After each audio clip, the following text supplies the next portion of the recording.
Sebelumnya, aku sering melihat hantu-hantu yang mengerikan dari balik jendela, pintu, kolong tempat tidur. Dari sudut ruangan dimanapun aku berada, pasti selalu melihat keberadaan mereka. Tetap di bawah hati.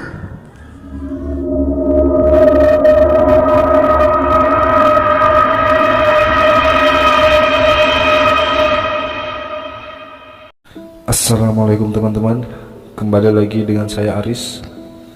Apa kabar kalian semua? Semoga kalian yang mendengarkan atau yang menonton video ini dimudahkan rezekinya serta dilancarkan segala urusan-urusannya. Oke, kali ini kita akan melanjutkan lagi cerita dari seorang pemuda yang bernama Alvin. Jangan kemana-mana, tetap di sini aja. Sebelumnya, buat kalian yang belum klik tombol subscribe, klik tombol subscribe sekarang juga.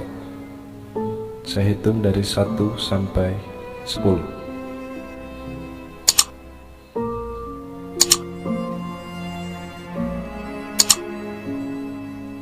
Oke, kita mulai ceritanya dari sini.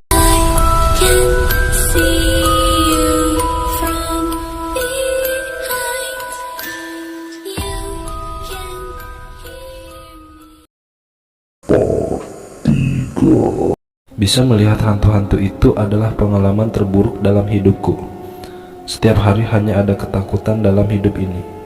Aku mencoba menceritakan soal bisa melihat hantu itu kepada kakek. Kakek bilang, jangan khawatir, bahwasanya dia juga dulu sama sepertiku bisa melihat keberadaan hantu. Nanti juga akan hilang sendiri, kata kakek. Yang sedikit membuatku merasa tenang. Tiba-tiba ada suara ketukan dari pintu. Tok tok, tok tok. Suara ketukan di pintu itu menghentikan percakapanku dengan kakek. Tok tok, tok tok. Siapa di sana? Tanyaku. Alvin, buka saja pintunya, pinta kakek. Setelah ku buka pintunya, ternyata Marco dan Marlo. Alvin, kami merindukanmu. Kemana saja kamu? Tanya Marco sambil memelukku. Marco, lepaskan pelukanmu, membuatku sulit bernafas. Benarkah? Marlo bantu aku memeluk Alvin lebih keras lagi, ajak Marco. Baik bos, sahut Marlo yang langsung menuju ke arahku. Marlo, jangan dengarkan perkataan Marco, pintaku. Tapi dia tidak mendengar perkataanku. Pelukan yang erat dari Marco dan Marlo ini membuatku sesak nafas. Baiklah, sekarang aku harus mengeluarkan jurus andalanku. Alvin, bangunlah, bangunlah. Kami menyesal, Alvin. Rengek mereka berdua sambil menggoyang-goyangkan badanku. Hahaha, rasakan jurus andalanku, ledekku di dalam hati. Mereka terus merengek membangunkanku. Sekarang waktunya aku mengagetkan mereka. Kena prank kalian, lontarku kepada Marco dan Marlo. Hahaha. Gak asik lu Alvin, protes Marlo. Sial, kena prank Alvin lagi kita, sambung Marco.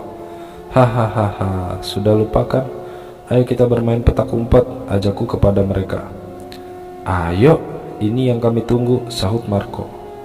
Beberapa saat kemudian, sekarang giliranku. Soal bersembunyi adalah keahlianku. Tidak akan ada yang bisa menemukan keberadaanku. Mana mungkin Marco dan Marlo menemukanku di pemakaman Belanda ini? Mereka kan penakut. Sudah berapa lama aku di sini? Hantu. Hantu itu ada di mana-mana, di atas pohon, duduk di batu nisan. Mereka ada di mana-mana. Tolong, ucapku karena ketakutan. Tiba-tiba saja dari belakang ada yang menumpuk pundakku. Saat aku menoleh, ternyata seorang gadis cantik bermata biru dan berambut blonde. Sepertinya dia seumuran denganku. Kenalin, namaku Adele. Nama kamu siapa? Tanyanya sambil tersenyum dan menjabat tanganku. Namaku Alvin, jawabku singkat. Alvin lagi apa di sini? Aku lagi main petak umpet sama Marco dan Marlo. Siapa mereka? Mereka teman Alvin. Teman? Adel di sini kesepian, gak punya teman. Adel kenapa nangis? Tanyaku. Adel gak punya teman. Adel kesepian di sini. Rintinya meneteskan air mata. Adel jangan nangis sekarang. Kan ada Alvin di sini. Alvin mau kok jadi temannya Adel, ucapku menenangkan Adel.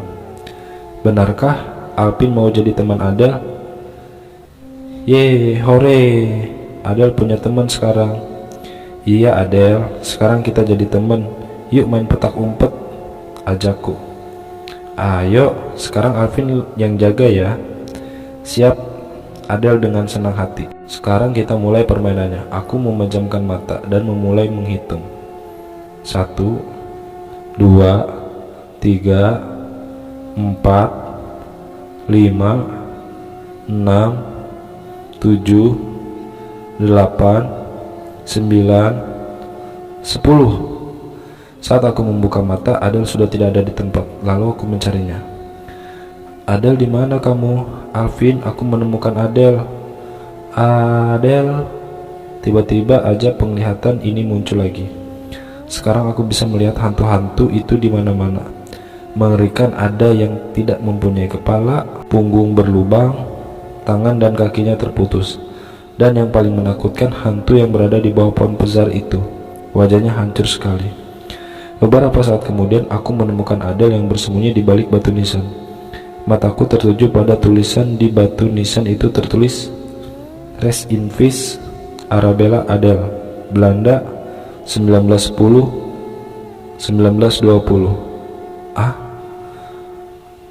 Adel ketahuan sembunyi. Adel ketahuan sembunyi di sini. Cetus Adel. Sekarang giliran Alvin yang bersembunyi. Adel, sepertinya Alvin harus pulang dulu sekarang, pintaku. Ya, Adel sendiri lagi dong. Tenang aja Adel, besok Alvin kesini lagi, ucapku sambil bergegas pulang. Janji ya, Alvin temanin Adel lagi. Janji, sautku sambil melambaikan tangan. Saat aku keluar dari pemakaman itu, ternyata kakek, Marlo, dan warga kampung sedang mencariku. Kakek bilang kalau aku sudah hilang selama 1 hari. Sungguh hal yang sangat mengherankan. Bagaimana bisa aku hanya merasa bermain beberapa menit saja dengan Adel, tapi ternyata sudah 1 hari aku tidak pulang. Pantas saja mereka mencariku. Kemudian aku sadar kalau batu nisan yang kulihat tadi milik Adel. Ternyata dia sudah meninggal 101 tahun yang lalu. Dan dia berkebangsaan Belanda. Nama aslinya adalah Arabella Adel. Awalnya kukira dia itu manusia, ternyata hantu. Adel hantu yang paling cantik yang pernah kutemui. Meskipun aku sudah tahu kalau Adel itu bukan manusia, tapi aku masih sering bermain dengan Adel. Meskipun konsekuensinya waktu di dunia Adel dan di duniaku berbeda sangat jauh. Aku sudah sering dimarahi kakek karena tidak pulang 1 hari, bahkan yang terlama sampai 3 hari. Anehnya, saat aku bermain dengan Adel, waktu selama itu terasa hanya beberapa menit atau 1 jam saja. Bisa bermain bersama Adel adalah kebahagiaan bagiku. Berada di dekatnya memberikan ketenangan dan kenyamanan.